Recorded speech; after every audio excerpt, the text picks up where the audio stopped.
नमस्कार विद्यार्थी मित्रांनो, आपण पाठीमागील तासाला पर्यावरणीय प्रदूषण या पर्यावरण व सुरक्षा या विषयातील दुसऱ्या प्रकरणातील काही भाग पाहिलेला आहे. त्याच्यामध्ये आपण कचरा व्यवस्थापन किंवा घनकचरा ही संकल्पना बघितलेली आहे. तसंच घनकचऱ्याचे वर्गीकरण आपण केलेलं आहे. जैव प्रकारचा घनकचरा, अजैव प्रकारचा घनकचरा. त्याच पद्धतीने घनकचऱ्याचे पुन्हा आपण 2 प्रकारे वर्गीकरण केलेलं होतं. तो म्हणजे ओला कचरा आणि सुका कचरा. त्यानंतर घनकचऱ्याचे स्रोत आपण पाहिलेले आहेत. त्याच पद्धतीने घनकचरा व्यवस्थापनासाठीचा पदानुक्रम जो आहे, ज्याला आपण 4R असं म्हटलेलं आहे. म्हणजेच रिड्यूस, रियूज, रिसायकल आणि रिकव्हर अशा 4 संकल्पना किंवा 4 पदानुक्रम जे आहेत ते आपण पाहिलेले आहेत. त्यानंतर कचऱ्याची निर्मिती कमी करणे, हा जो पहिला मुद्दा आहे त्याच्यातील किंवा त्या पदानुक्रमातील पहिला जो घटक आहे तोही आपण पाहिलेला आहे.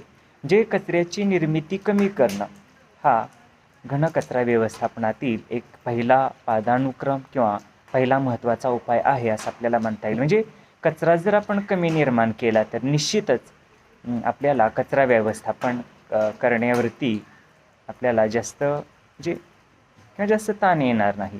त्यानंतर दुसरा घटक आपण पाहिलेला होता म्हणजे पुनर्वापर. जो कचरा आपण निर्माण केलेला आहे त्याचा पुनर्वापर आपण करण्याची गरज आहे. त्या कचऱ्यावर प्रक्रिया करण्याची आवश्यकता आहे, जेणेकरून आपल्याला कचरा व्यवस्थापन करता येणं सोपं जाईल. त्यानंतर पुनर्चक्रीकरण, त्या कचऱ्यावरती प्रक्रिया करून आपण दुसरा एक पदार्थ तयार करू शकतो. कुठलाही प्लॅस्टिकचा कचरा असो किंवा शेतीतून निघणारा जो कचरा आहे किंवा जे रॉ मटेरियल असतं त्याच्यावरती प्रक्रिया करून आपण कंपोस्ट खत वगैरे तयार करू शकतो. म्हणजेच अशी जी काही माध्यमं आहेत पीक येण्यासाठीची, तर ती माध्यमं आपण तयार करू शकतो. त्याच पद्धतीने पुनर्प्राप्ती म्हटलेलं आहे, म्हणजे त्या कचऱ्यापासून आपण पुनर्प्राप्त वस्तू तयार करू शकतो. जसं आपल्याला सांगता येईल की कचऱ्यापासून कंपोस्ट खत तयार करणं आहे. त्याच पद्धतीने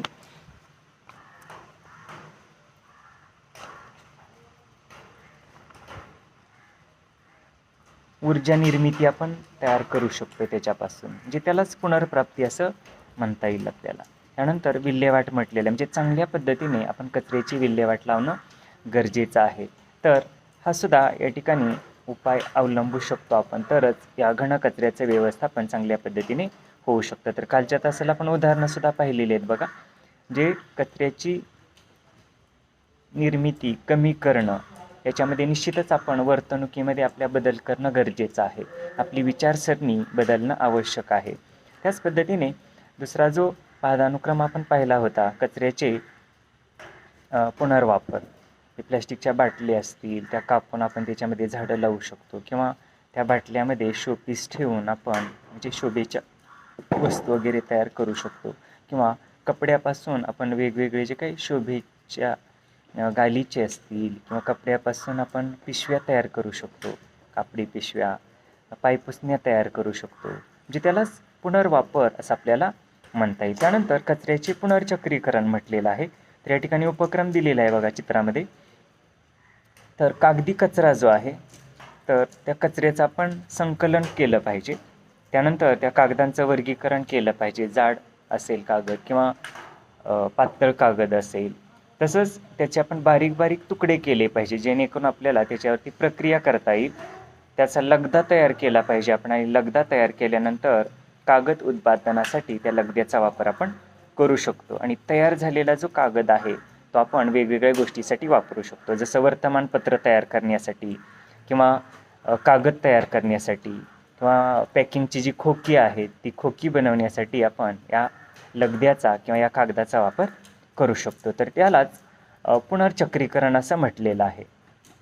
येतं लक्षात? पुनर्चक्रीकरण म्हणजेच तो कचऱ्यामध्ये गेलेल्या कागदावरती वेगवेगळ्या टप्प्यातून प्रक्रिया करून त्याच्यापासून एक चांगल्या पद्धतीचा किंवा टिकाऊ स्वरूपाचा आपण पदार्थ तयार करणं किंवा वस्तू तयार करणं म्हणजेच पुनर्चक्रीकरण होय.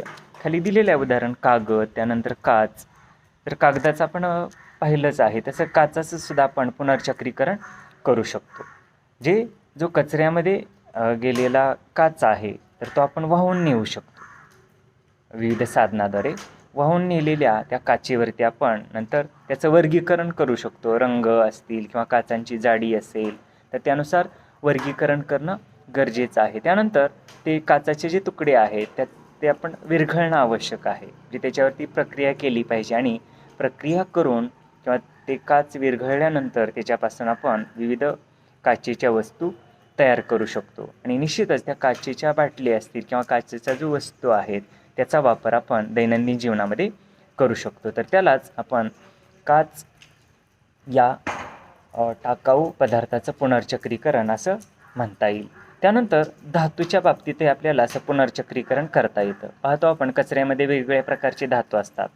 वेगवेगळी फॅब्रिकेटरची दुकानं असतात किंवा वेगवेगळ्या कारखान्यातून असे वेगवेगळे धातूंचे तुकडे बाहेर पडत असतात. ते टाकाऊ पदार्थ असतात.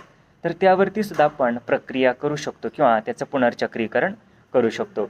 निश्चितच आपण वर कागद आणि काच याच्यामध्ये जे पुनर्चक्रीकरणाचे टप्पे पाहिलेले आहेत तेच टप्पे आपल्याला धातूच्या बाबतीतही सांगता येतील. मग या कचऱ्यामध्ये असलेल्या धातूच्या तुकडे आपण गोळा करणं आवश्यक आहे. गोळा करून ते वाहतुकीच्या साधनाद्वारे आपण फॅक्टरीमध्ये आणून त्याचे लहान लहान तुकडे करणं आवश्यक आहे. तसं लहान लहान तुकडे केल्यानंतर ते वितळवणं गरजेचं आहे. म्हणजे त्याचा द्रव पदार्थ तयार केला पाहिजे आणि नंतर त्या द्रव पदार्थापासून किंवा वितळलेल्या धातूपासून आपण दैनंदिन जीवनामध्ये वापरात असलेल्या वेगवेगळ्या वस्तू तयार करू शकतो. आणि निश्चितच त्या वस्तूंचा वापर आपण पुन्हा करू शकतो. यासह हे धातूचं पुनर्चक्रीकरण करणंही गरजेचं आहे. तर मित्रांनो, प्लॅस्टिकच्या बाबतीत सुद्धा आपल्याला हीच प्रक्रिया सांगता येईल. आजच्या युगाला प्लॅस्टिकचं युग असं म्हटलं जातं कारण धातू महाग आहेत किंवा धातू जड असतो. तसं धातूची वाहतूक करणं किंवा धातूच्या वस्तूचा वापर करणं, वाहतूक करणं अशा ज्या गोष्टी आहेत तर त्या थोड्याशा अवघड वाटू लागतात. मग हे सर्व कमी होण्यासाठी आपण प्लॅस्टिकचा वापर हल्ली करत आहोत. जे मोठ्या प्रमाणावर प्लॅस्टिकचा कचरासुद्धा त्याच्यामुळे निर्माण होतो. म्हणून अशा प्लॅस्टिकच्या कचऱ्याचं पुनर्चक्रीकरण करणंही गरजेचं आहे. वर जसं आपण कागद, त्याच पद्धतीने काच आणि धातू या गोष्टीचं पुनर्चक्रीकरण पाहिलेलं आहे, त्याच पद्धतीनं आपण प्लॅस्टिकचंही पुनर्चक्रीकरण करू शकतो. निश्चितच हे कचऱ्यामध्ये गोळा झालेलं जे प्लॅस्टिक आहे ते आपण वाहतुकीच्या साधनाद्वारे आपल्या कारखान्यामध्ये आणणं गरजेचं आहे. नंतर त्याचं सॉर्टेज करणं किंवा सॉर्टिंग करणं गरजेचं आहे. जे त्या प्लॅस्टिकच्या जाडीनुसार, रंगानुसार आपण त्याचं वेगवेगळे भाग करायचे आहेत आणि नंतर त्याचे लहान लहान तुकडे करून ते वितळवायचं आहे.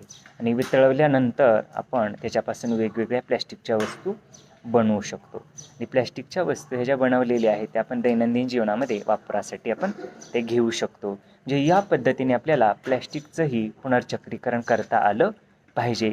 तर असे जे काही आपण प्रमुख घनकचऱ्यातील पदार्थ, टाकाऊ पदार्थ पाहिले आणि त्याच्यावरती पुनर्चक्रीकरण कसं केलं पाहिजे हेही आपण या ठिकाणी पाहिलेलं आहे. तर पुढील जो भाग आहे तो म्हणजे कंपोस्टिंग, म्हणजेच हे सुद्धा पुनर्चक्रीकरणच म्हणता येईल आपल्याला. कंपोस्ट खत तयार करणं थोडक्यात. जे एकूणच शेतीतून किंवा आपल्या घरातून, हॉटेलमधून जे रॉ मटेरियल बाहेर पडतं, जो जैव कचरा बाहेर पडतो तर त्याच्यावरती आपण प्रक्रिया करून कंपोस्ट खत तयार करू शकतो. जसं शेतातील काडी कचरा, दसकटं, तण असेल, तुरकाट्या किंवा ऊसाचं पाचट असेल तर हे चांगल्या पद्धतीने खड्ड्यामध्ये कुजवून आपण त्याचं कंपोस्ट खत तयार करू शकतो आणि ते कंपोस्ट खत निश्चितच आपण शेतीसाठी, आपल्या परसबागेसाठी वापरू शकतो. तर कंपोस्ट खत बनवण्याची पद्धती आपल्याला दिलेली आहे. मला वाटतं पाठीमागे आपण थोडीशी चर्चा केलेली आहे याच्यावरती. तर कंपोस्ट खत तयार करताना सुद्धा किंवा त्या शेतीतील अशा जैव कचऱ्यावरती सुद्धा पुनर्चक्रीकरण त्याचं करताना आपल्याला वरील टप्प्यातूनच जावं लागतं.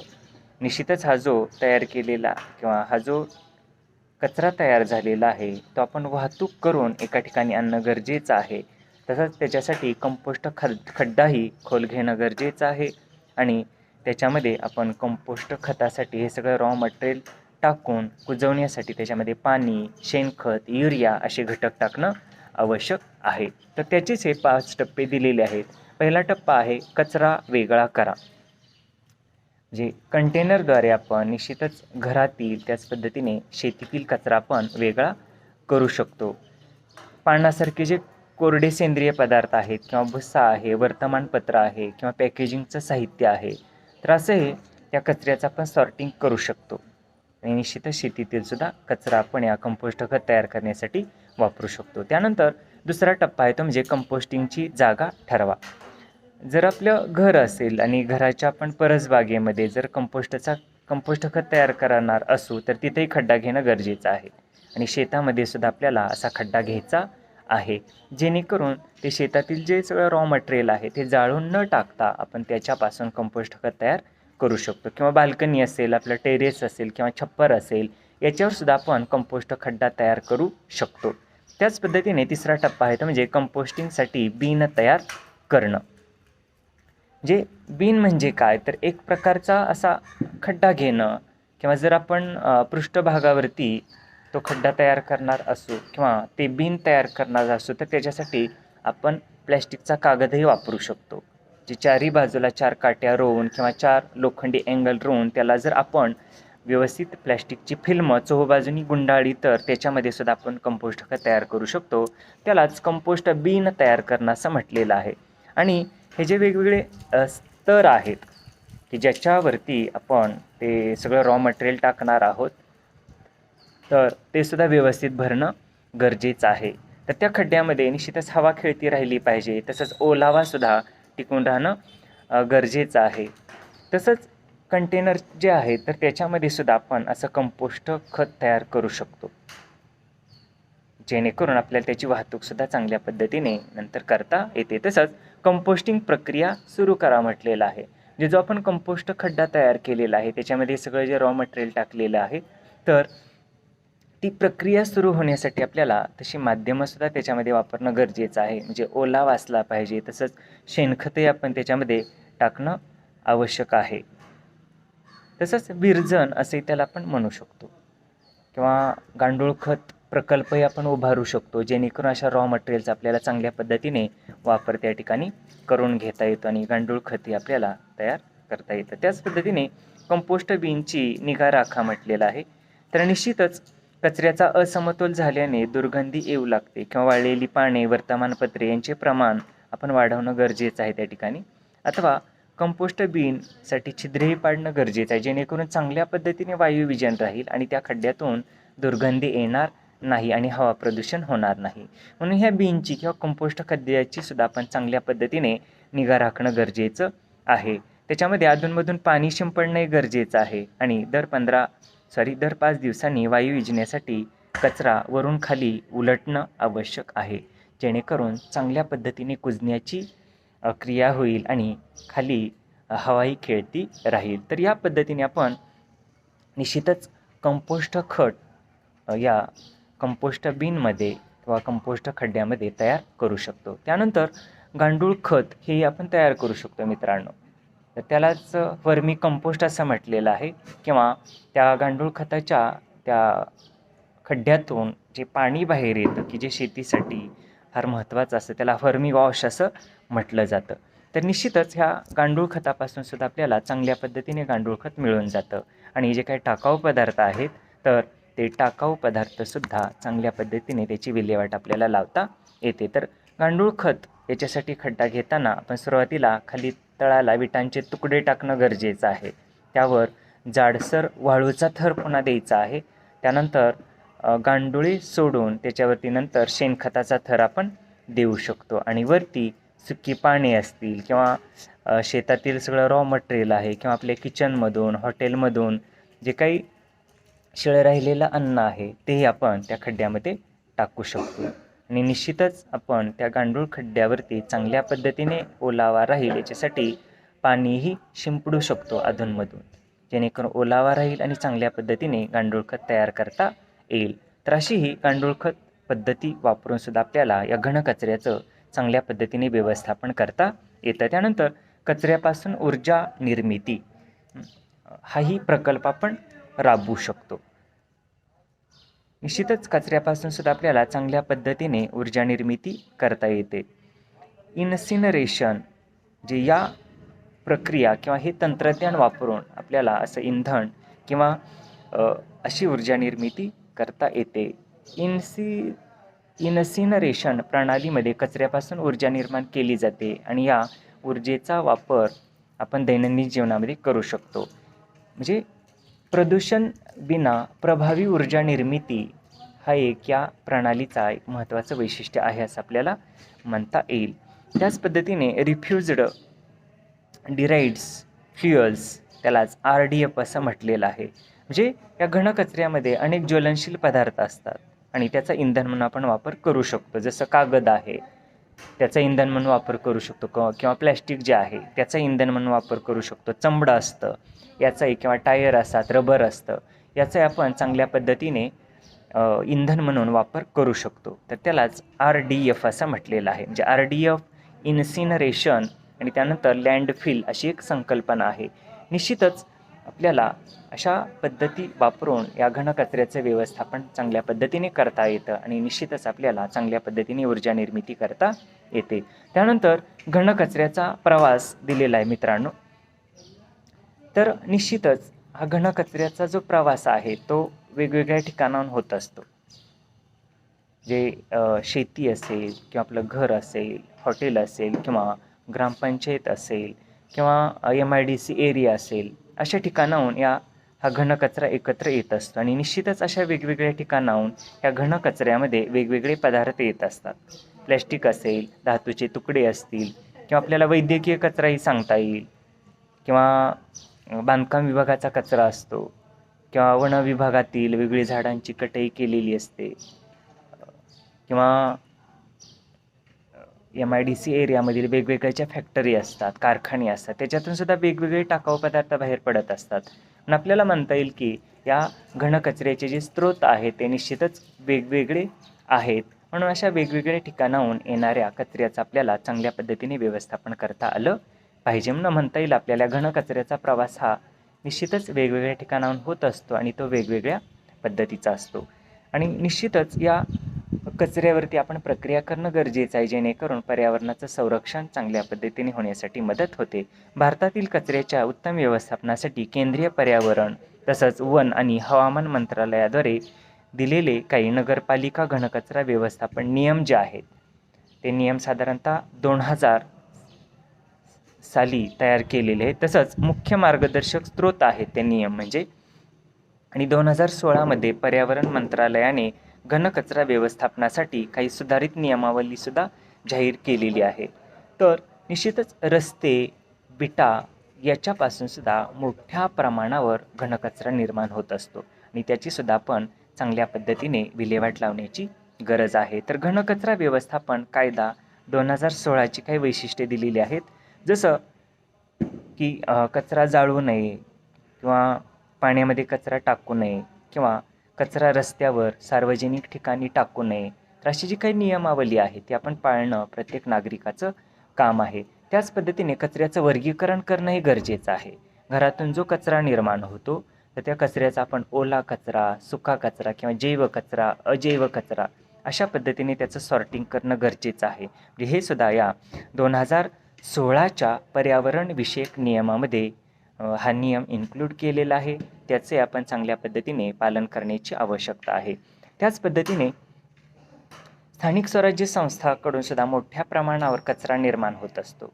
जसं महानगरपालिका असेल किंवा महापालिकेचे दवाखाने असतील किंवा काही इतर या स्वराज्य संस्थेची काही इतर उत्पादनं होत असतात. तर ती उत्पादनं तयार करताना सुद्धा घनकचरा निर्माण होत असतो.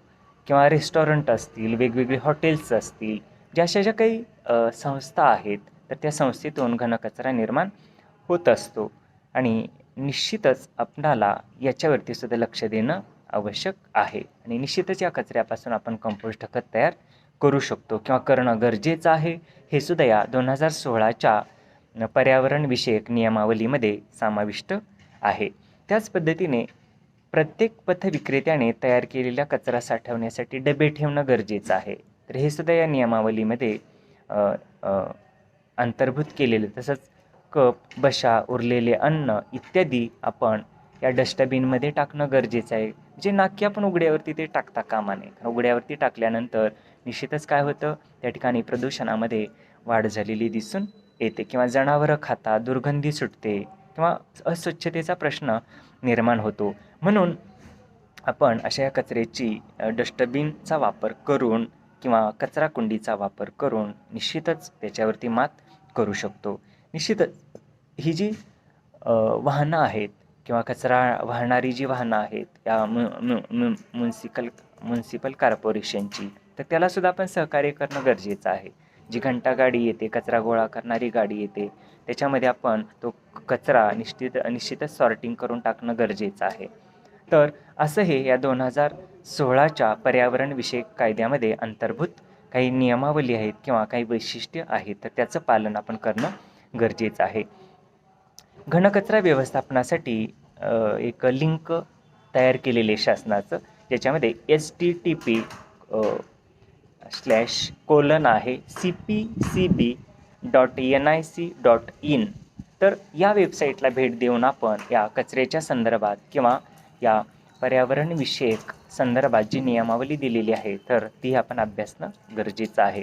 प्लॅस्टिक कचरा व्यवस्थापन, ई कचरा व्यवस्थापन, बांधकाम व इमारत पाडकाम कचरा व्यवस्थापन, तसंच जैववैद्यकीय कचरा व्यवस्थापन, तर अशा या संकल्पना आपण या वेबसाईटला जाऊन त्या वाचू शकतो, त्या लिहून काढू शकतो, जेणेकरून आपल्या ज्ञानामध्ये पर्यावरणविषयक निश्चितच भर पडण्यासाठी मदत होते. त्यानंतर महाराष्ट्रातील प्लॅस्टिकवर बंदी असं एक अशी माहिती आपल्याला दिलेली आहे. निश्चितच महाराष्ट्रामध्ये प्लॅस्टिकवरती बंदी आणलेली होती किंवा आणलेली आहे. ती 23 मार्च 2018 पासून आहे ती बंदी.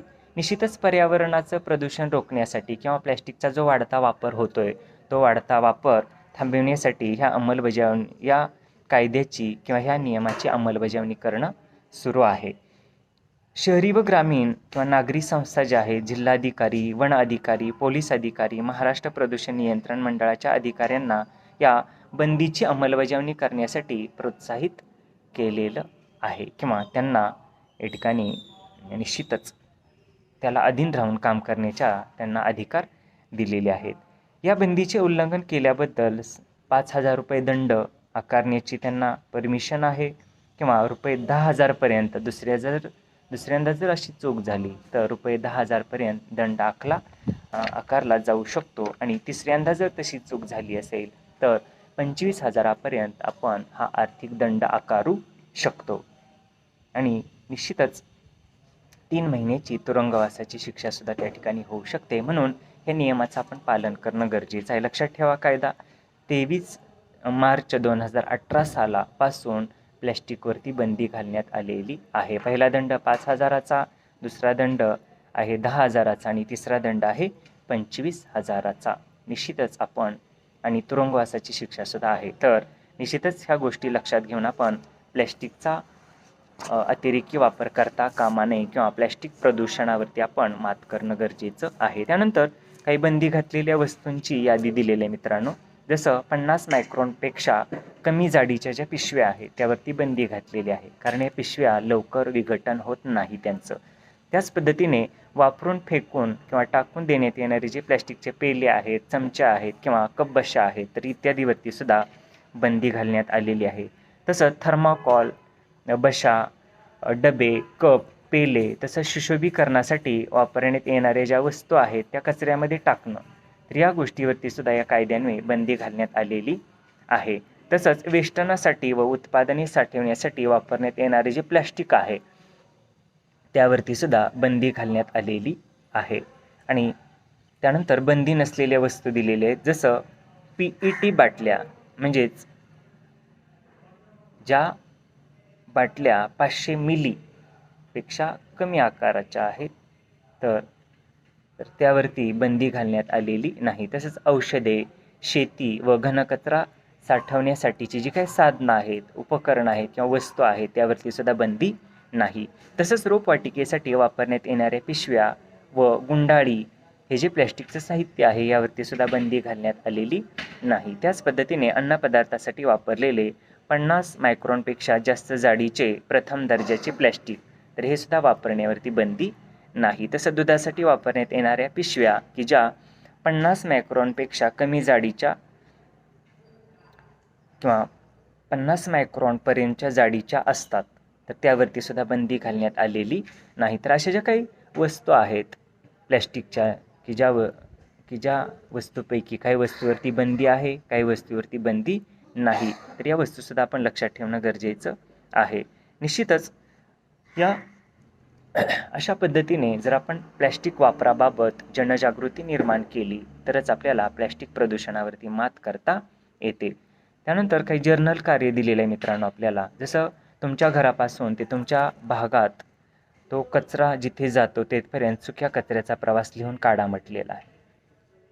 आपण घरातून तो सुका कचरा बाहेर टाकतो, मग तो कुठं कसा जातो, केव्हा कशी त्याची वाहतूक होते, त्याच्यावरती काय होतं, तर हा प्रवास आपण लिहून काढणं गरजेचं आहे. तसंच प्लॅस्टिक आणि ई कचरा यांच्या पुनर्चक्रीकरणाचे नियम लिहा. जे प्लॅस्टिक आणि ई कचरा जो आहे त्याचं पुनर्चक्रीकरण आपण कुठल्या टप्प्यामध्ये करू शकतो, केलं जातं, तर निश्चितच त्याचा जो प्रवास आहे किंवा त्याचे टप्पेसुद्धा आपण लिहून काढणं गरजेचं आहे. तसंच ध्वनी प्रदूषणाचे जे स्रोत आहेत ते कमी करण्याचे उपाय आपण अवलंबणं गरजेचं आहे.